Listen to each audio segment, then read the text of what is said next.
ఆన్లైన్లో food order చేయడం నేటి ఉరుకుల పరుగుల జీవితంలో ఒక సాధారణ భాగంగా మారింది. యాప్లో ఆర్డర్ చేస్తే వేడివేడి ఆహారం నిమిషాల్లోనే మీ ఇంటికి చేరుతుంది. అయితే సైబర్ నేరస్తులు ఈ ట్రెండ్ను ఆసరాగా చేసుకుని కొత్త వ్యూహాలకు పదును పెడుతున్నారు.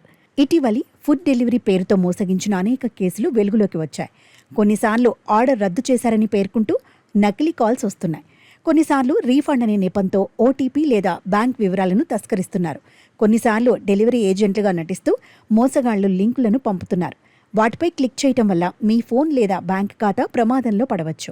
దీని అర్థం మోసగాళ్లు మీ డబ్బును పొందటానికి మీరు ఆహారాన్ని ఆర్డర్ చేయడానికి ఉపయోగించే అదే యాప్ను ఉపయోగిస్తున్నారు.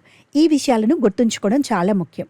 సైబర్ నేరస్తులు మొదట ఫుడ్ డెలివరీ గురించి వినియోగదారులకు కాల్ చేస్తారు, లేదంటే మెసేజ్ పంపుతారు. కొన్నిసార్లు డెలివరీ యాప్ కోసం కస్టమర్ సర్వీస్గా నటిస్తూ మీ ఆర్డర్ రద్దయింది, మీకు రీఫండ్ అందుతుందని చెప్తారు. అప్పుడు వారు ఒక లింక్ పంపుతారు లేదా ఓటీపీ కోసం అడుగుతారు.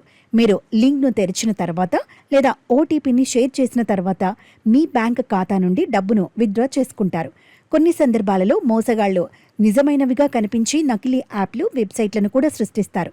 వ్యక్తులు తమ వివరాలను నమోదు చేసి స్కామ్కు బలైపోతారు. కొన్నిసార్లు వారు డెలివరీ ఏజెంట్ల వలె నటించి చెల్లింపులను ప్రాసెస్ చేయడానికి మీ ఇంటికి వస్తామని చెబుతారు. అందువల్ల ఏదైనా తెలియని కాల్, లింక్ లేదా యాప్ను విశ్వసించకపోవడం మంచిది.